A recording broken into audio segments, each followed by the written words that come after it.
Hello everyone. So I'm glad to see you today. If you can hear me, type any sign in the chat. So I am waiting for your replies. So yes, I can see you can hear me. And good news that we are broadcasting this webinar on YouTube and on Facebook at the same time. You can join us and follow our official Facebook pages. You can see a link in chat window now.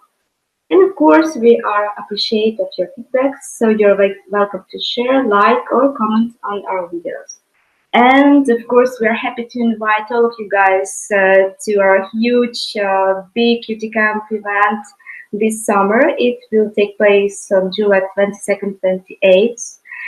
It will be a whole week of presentations and workshops on translation industry trends, open air networking, and a good rest in the pine forest on the riverbank.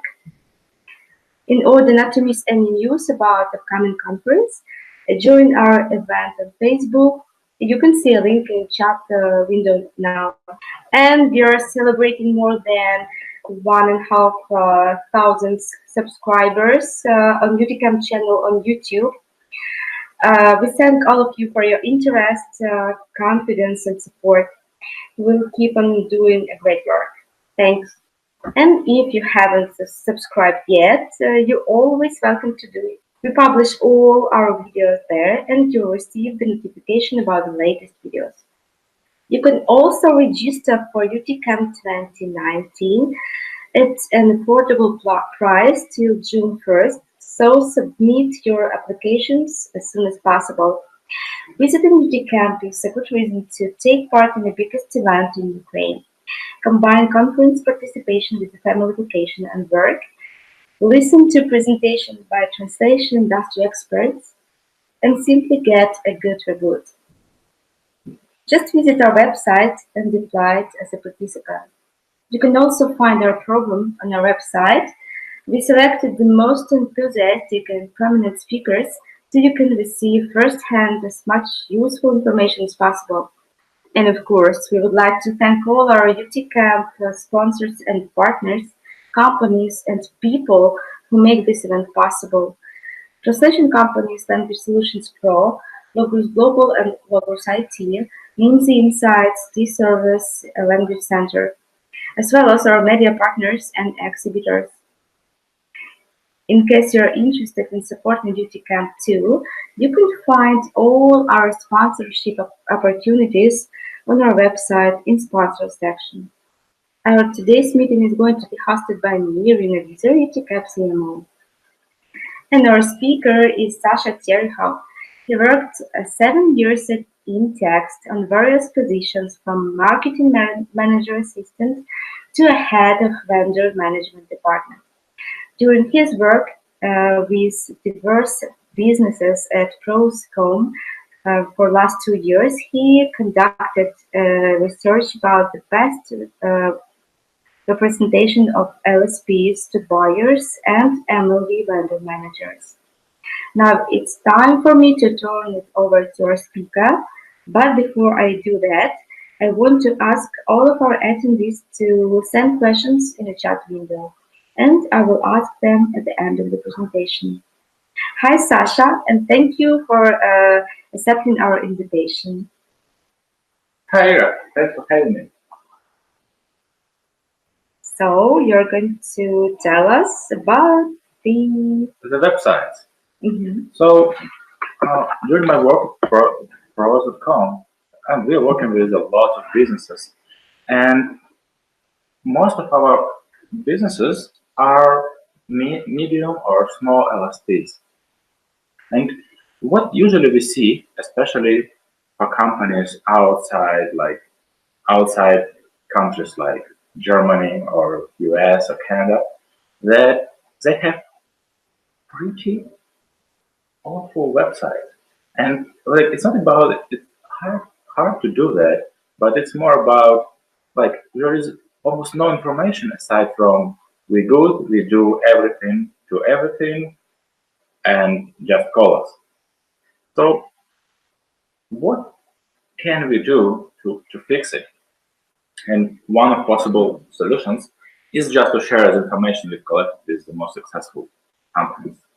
And but like websites alone, they don't sell. Like as another Bernardo says, they just help in all your other sales activities. Whatever you do, inbound marketing, you're just receiving quotes or you actively hunting for people outside. Whatever you do with websites has to just support these your activities. So like let's try to see what activities will make it. What activities should we do to spend the least amount of time to get a decent website? So as a bare minimum, you should display services you're doing, and because we're talking about LSPs, usually there will be a translation service.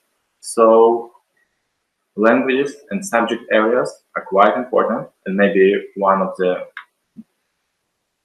most important pieces. And aside from this, you should show your compliance and and you should show whether you are comfortable to work with for any potential visitors. So like time zones, even contacts, many companies struggle to show the contacts and showing some weird contact forms here. And some useful links to check. I will tell about it later. And of course, make it as simple as possible. So during this presentation, I will show only good examples. I decided not to show bad ones because let's try to be polite. And also, I could during the questions I could check any websites you want, but not just website alone, but with some idea. For example, you have some medical expression company in Australia, and this company is focused on getting more clients and customers from English to Vietnamese in special areas. They have a good pool of professionals, and they want to lower them a bit more work. And for this particular case, we can review the website. So feel free to submit this kind of requests in questions under this live translation or in comments under the YouTube video. And let's try to review how these websites fulfill this goal. And for the rest of time, I will just show each particular point, like service languages, a bit examples for each one. So let's start with services. Many companies trying to go really fancy with it, like trying to do some kind of images, layouts, or do some really crazy stuff, maybe because they have a great ETP department who is making all this special layout or design. But like it's enough to be simple and just list the services. It's very readable, like ETC Europe get it point really deep. So it's just really simple. Simple, straightforwardly, it's very good. And look at the languages line on top. They have like Bulgarian, Czech, Danish, Dutch, English, whatever. So they have a lot of languages. They have to present them somehow, and they decided to present them just in a plain raw list, just deadly simple. But it works. Like I quickly can find like English and French for my potential work. Also, they mixed subject areas like legal, commercial, financial in the top menu. So this website, it's very simple. It feels old and definitely not fresh. But look, they have all the necessary information just in front on every page. It's awesome example how we can do simple things without any fancy technologies. And if you go with translation, you should present languages.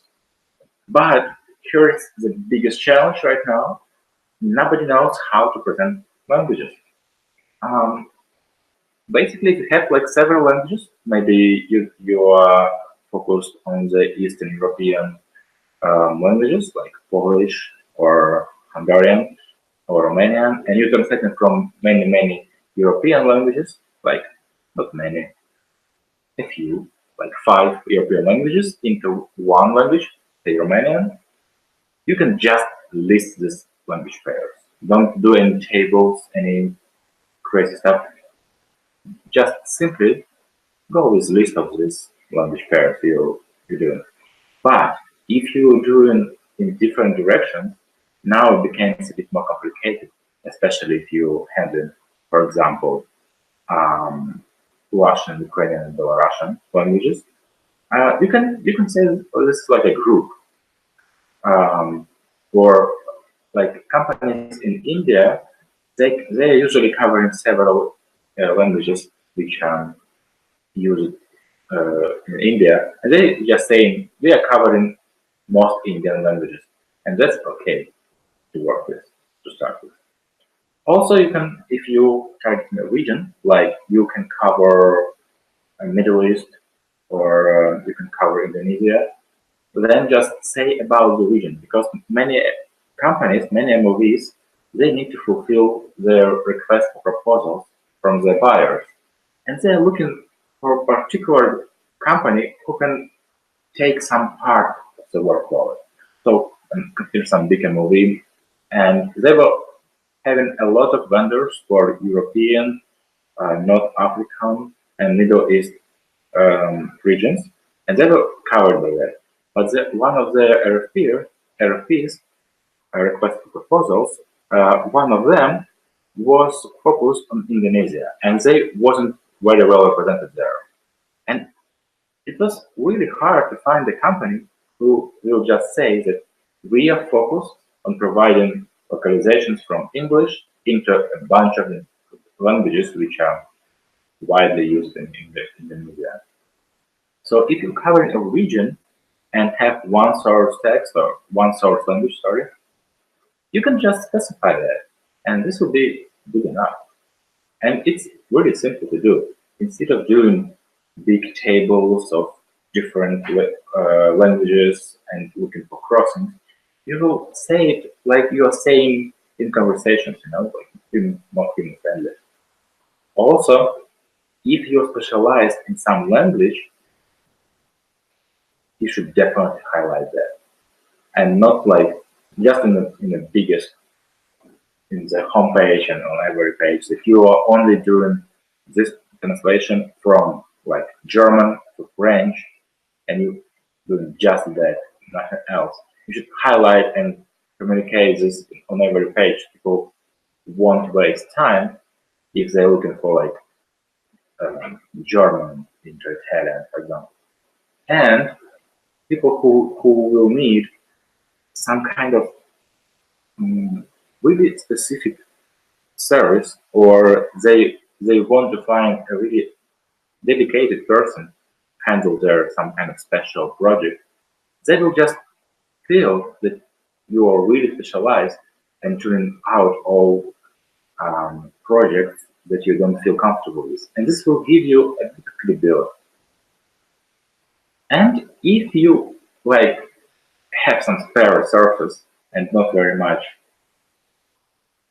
languages you're covering, you can, but it will take some resources, of course, from you, to make a dedicated pages for every target language you are covering or a language pair. Like Clara have a great example.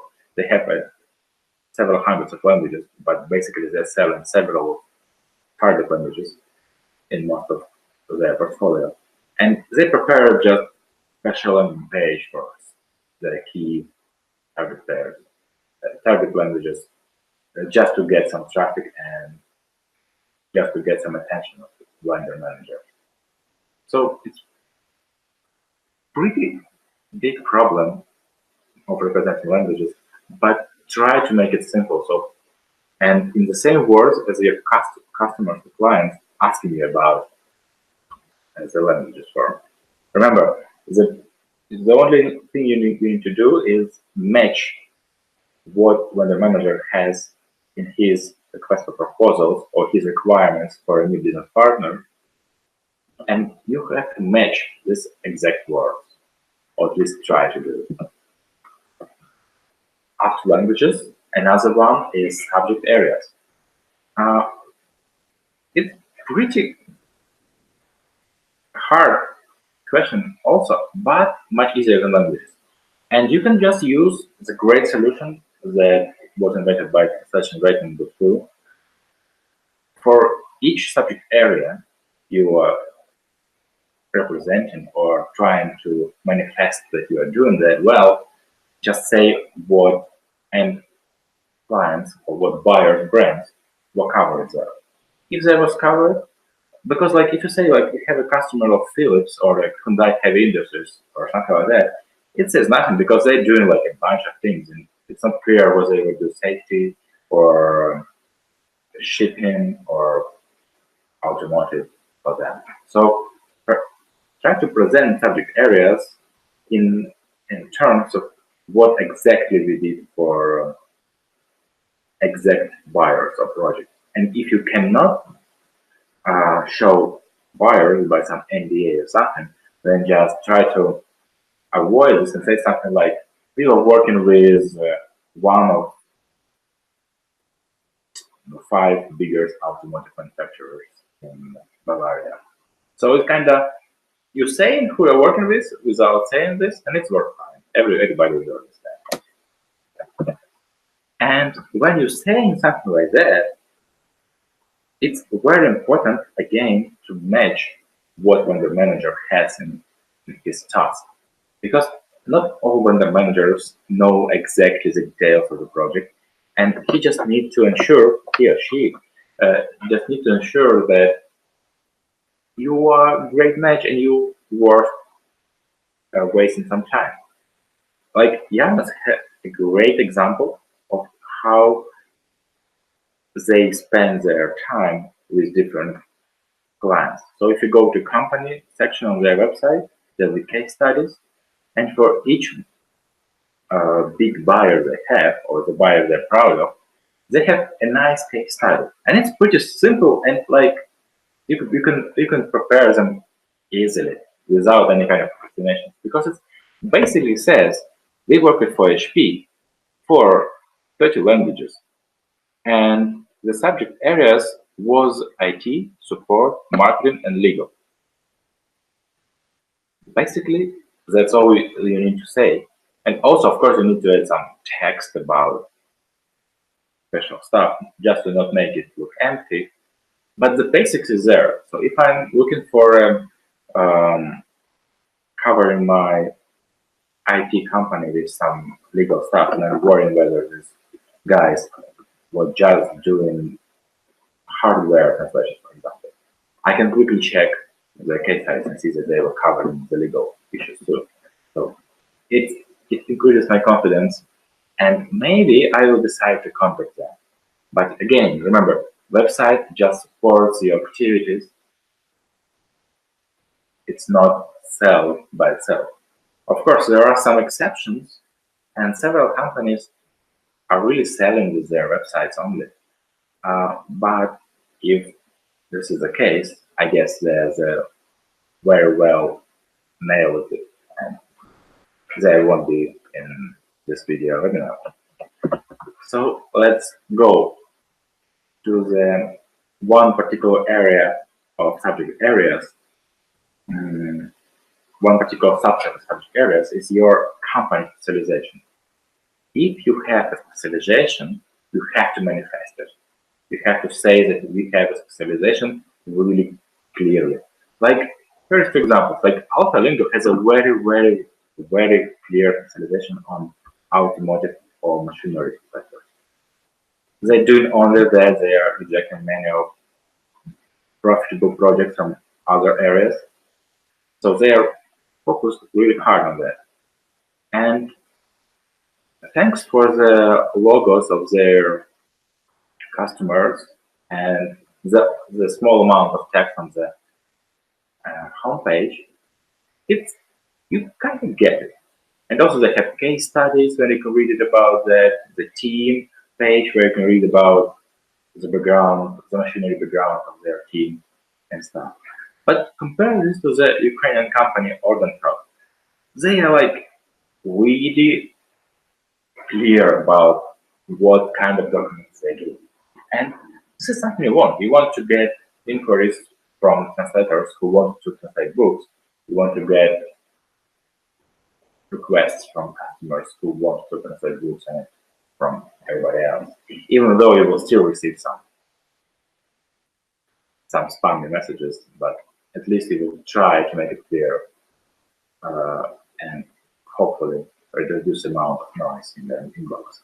But if you have the specialization, make it really clear. Because if I'm looking for a book translation, I feel a bit more comfortable with Ordentalk because they are saying they are just translating books. You know, it gives me 1 point of my desire to complete that.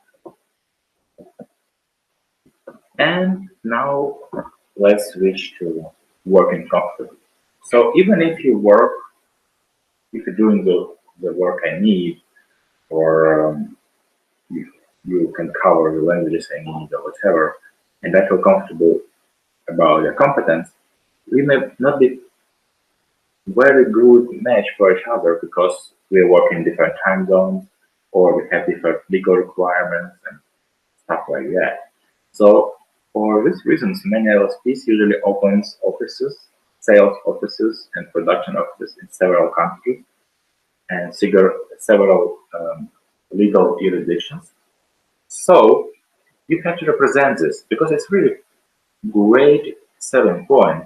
For example, for underwear, they can sell for US-based customers because they have both sales and production offices in the East Coast time zone. Also, they can cover the Asian segment with another set of offices. And they have a nice way to display it and to show that. But always remember that whenever you show in your time, like you're working from 9 to 5, Eastern European time, for example, always say what holiday schedule you have. Because this may impact the decision of a vendor manager whether they need some backup company for you or that it will be enough to have just you as a vendor. Or, as the opposite, they may contact you because they will look for a backup company who can help them during the holidays. Like imagine they have the main vendor from Austria, which project managers don't work in many days or work with very strict schedule. You may be the backup company and you may receive some orders just because you're clearly stating that you are working outside the comfortable hours for Austria. So not many websites are really stating it, but it's just small pieces of information that may make shift towards a decision to contact you as comparing to several similar companies. And the contacts. This is like all. This is the main goal of website, to provide a way, to provide a meaning to contact you somehow, like by phone or by email, or for some agencies by address if you're selling video. But so many companies are really struggling to provide any really visible way to contact them. And the best solution I saw is to show your contact information on every page. So whenever your website will evolve, nobody will forget about this contact there. But what could be improved here on Stereo Translations website is that they have just info. And not many people are comfortable to write into info because it feels like you will just drop into the inbox and nobody will reply you. So probably it will be maybe it may be a good exercise to add like two emails, like sales at SEO translation and uh, vendors at SEO translation. So you will at least attempt to have two different streams of information into your inboxes. And for me as a customer, it will be much more comfortable to write to sales because I will hope somebody competent will contact me back and we will have a meaningful conversation, at least of several redirects from different stuff. And always remember about showing your phone because the best way to check whether the company is alive and is trustworthy is just call it and see who picks up the phone and how confident this person is. Really quick way to do this and gives you a lot of information for a vendor manager to decide whether they should move further with their relationships. And it's funny that several professional vendor managers shared with me that when they're looking for a company, they are usually looking for companies at some kind of professional directories or lists. And just because the information there, like on Slatter or Reddit.com directory or in translation company directory.com or other websites, just because there, they have a very structured way to see services, languages, and subject areas. Because some websites are really hard to navigate and take forever to load. So if you have this official presence, try to maintain the links to these directories. And also remember that open companies always win in sales terms in our industries, especially if you're selling to the European or North American companies. So try to provide as much legal information as you feel comfortable with. Like here at the bottom, you can see that they are sharing their legal name, they are sharing their region, and they're sharing their company number. Like and also on the left, on the right, they're sharing their legal address. Having this gives me a perception that I can go and check your company number in the special registry and make a quick background check whether you have any problems with taxes, courts, issues, or whatever. So this is a very great stuff to share. And many companies in post-USSR area or Middle East, Indonesia, or Latin America are really struggling to provide transparent view on their legal issues. And it's just very important, especially for projects from a big buyers who are openly listed into the stock market because they have to verify the whole supply chain for the audit purposes. So try to be as transparent as possible, whether it's about your representations, certifications, or legal information. This may be your selling point, especially for countries where being transparent is not a very good tradition. I cannot highlight or emphasize enough how crucial and important it is.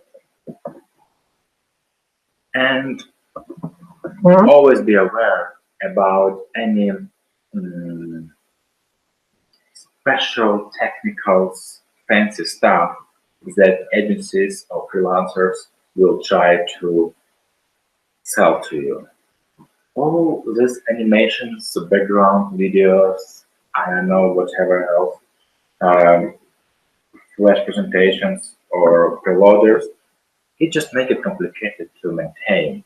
And you will end up with a fear to change everything on the website because it may be broken, or add another paragraph of text somewhere because it won't get into the fancy layout. You have this special stuff. But just make it simple. Try to stick with images and text, and but say, but communicate really important pieces of information. Again, your services, what are you doing, in what languages, what some subject areas are you comfortable to work with, who are your project managers, what languages they speak, where they are located, what is your legal structure. Just communicate this in the simplest form, and if you do this, it will be easy to maintain your website, and it won't take too many resources, so you can focus on sales activities on their own, like again doing inbound, doing content for inbound sales, or doing some active hunting for new leads.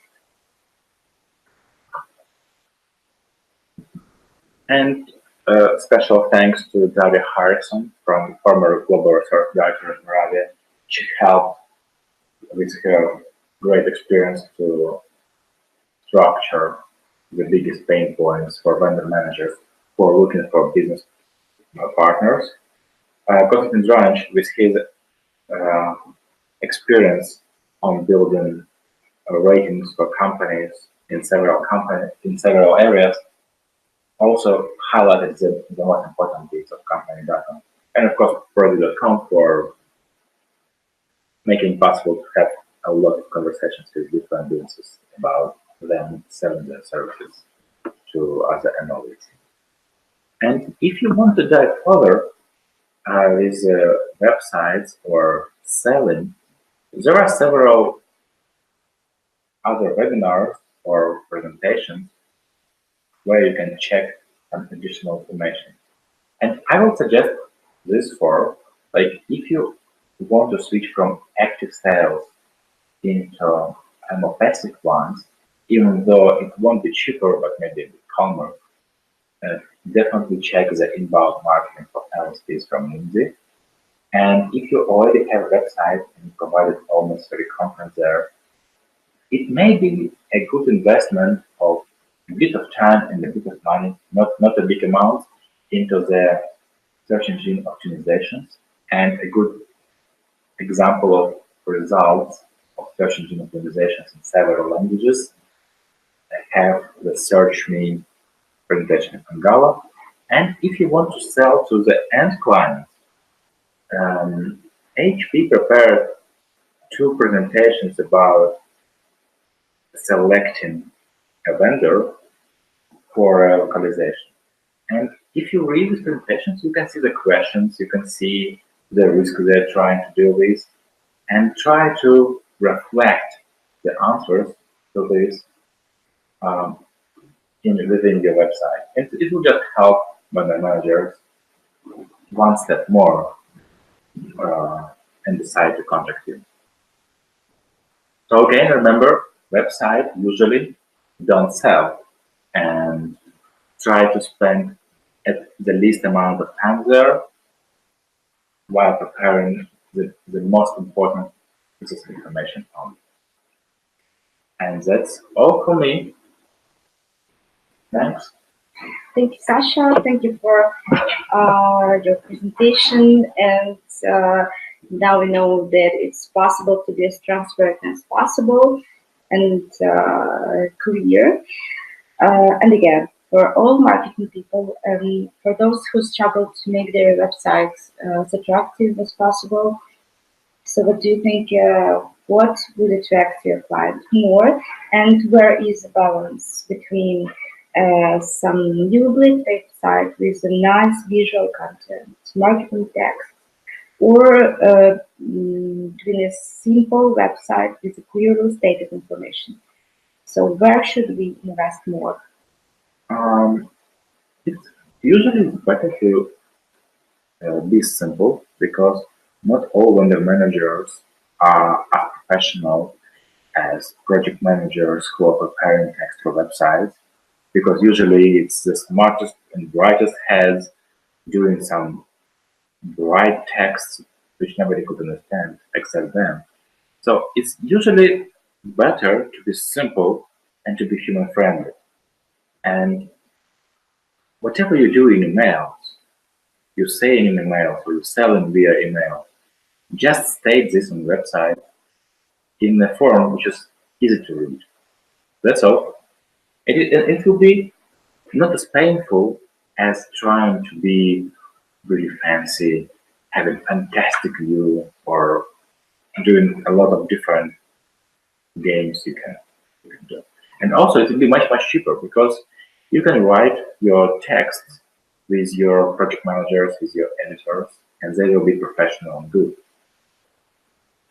But for all technical work, you have to hire a freelancer or agency, and they will charge you a crazy amount of money for doing something you don't even need, and for doing something which won't increase your sales. And if you don't get any useful outcome, why do you need to invest?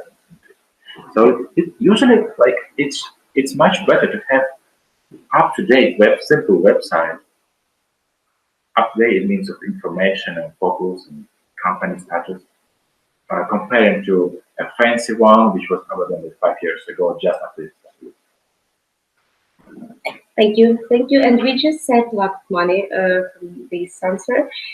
As for today, we don't have more questions, but if we have more, we will forward them to Sasha on Facebook. So please feel free to write us and to ask more questions, if any.